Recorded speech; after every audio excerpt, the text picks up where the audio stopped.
مسلمانوں کچھ لوگ کہتے ہیں کہ جشن عید میلاد النبی کیوں مناتے ہو اور گھر گلیوں کو کیوں سجاتے ہو؟ کیا کسی صحابہ نے سجائے تھے؟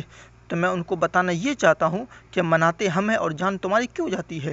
کیا تم اپنی ولادت پر خوشی نہیں مناتے ہو؟ کیا تم اپنے بچے کی پیدائش پر خوشی نہیں مناتے ہو؟ کیا تم اپنی شادی کی سالگرہ پر خوشی نہیں مناتے ہو؟ کیا تم نئے سال نہیں مناتے ہو؟ یہ سارے کام کرتے ہو، بڑھ چڑھ کر کرتے ہو اور خرچ کرتے ہو پیسے بھی، تو ہمیں تو تکلیف نہیں ہوتی ہے؟ اور جب بات میرے نبی اکرم صلی اللہ تعالیٰ علیہ وسلم کی آتی ہے تو کیوں مناتے ہو، کیوں کرتے ہو؟ کیا صحابہ اکرام نے منائے تھے؟ وغیرہ بولنا شروع کر دیتے ہو۔ تم کرو تو واہ واہ اور ہم کریں تو افسوس افسوس۔ کان کھول کر سن لو، ہم بغیر دلیل کے عید میلاد النبی صلی اللہ تعالیٰ علیہ وسلم منائیں گے، اگرچہ ہمارے پاس بہت معتبر دلیلیں ہیں۔ اس کا جواب میرے سرکار اعلیٰ حضرت رضی اللہ تعالیٰ عنہ یوں ارشاد فرماتے ہیں کہ خاک ہو جائے عدو جل کر مگر ہم تو رضا، دم میں جب تک دم ہے ذکر ان کا سناتے جائیں گے۔ اور تم نے پوچھا گلیاں اور گھروں کو کیوں سجاتے ہو؟ یاد رکھو، ہمارے اہل سنت والجماعت کا عقیدہ ہے کہ ہمارے نبی اپنی قبر میں زندہ ہیں اور جہاں چاہیں اللہ تبارک و تعالیٰ کی عطا سے تشریف لے جا سکتے ہیں۔ اسی کے تحت شاعر کہتا ہے، سنا ہے آپ ہر عاشق کے گھر تشریف لاتے ہیں، یا رسول اللہ میرے گھر میں بھی ہو جائے چراغا یا رسول اللہ، تیرا میلاد میں کیوں نہ منابا یا رسول اللہ۔ تو جب تشریف لا سکتے ہیں تو ان کا استقبال کس قدر کیے جائے۔ تمہارے گھر کوئی مہمان آتا ہے تو فوراً ہر چیز کو درست کر لیتے ہو، گھر کی صفائی کر لیتے ہو، جب کسی کی شادی ہو یا کوئی پروگرام ہو تو ہر جگہ لائٹ لگا لیتے ہو۔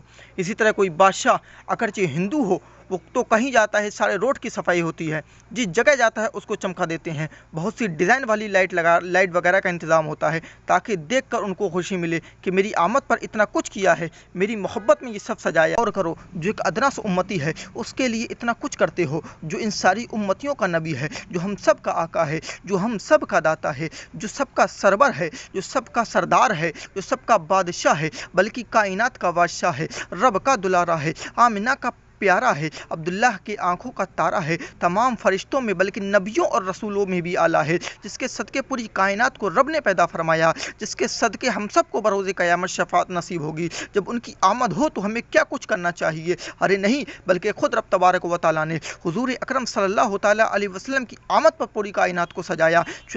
حضور کی والدہ حضرت آمنہ رضی اللہ تعالیٰ عنہ فرماتی ہے، جب سرور کائنات صلی اللہ تعالیٰ علیہ وسلم کا ظہور ہوا تو ساتھ ہی ایسا نور نکلا جس سے مشرق سے مغرب تک آفاق روشن ہو گئے۔ اللہ اکبر! جب رب قدیر نے خود چراغا کیا تو بات اللہ سے کیوں نہیں پوچھتے کہ اس نے کیوں کیا، اور بس لوگوں کو اپنی بے عقلی کی بنا پر گمراہ کرنے کی کوشش کرتے ہو اور بے وجہ کے سوال پوچھتے رہتے ہو کہ صحابہ نے میلاد منایا تھا، کہ صحابہ نے لائٹ وغیرہ لگائی تھی وغیرہ ذالک۔ تو پوچھنا چاہوں گا، کیا اس زمانے میں تمہارے خاندان والے نے لائٹ بنائی تھی؟ جب طرح طرح کے بریانی کھاتے ہو تو یہ سوچتے ہو کہ کبھی صحابہ اکرام نے کھائے تھے تو اس وقت بس پیٹ بھرنے سے مطلب ہوتا ہے؟ کبھی یہ سوچتے ہو کہ صحابہ اکرام نے کبھی پیٹ بھر بھر کے 3 ٹائم کھانا کھاتے تھے؟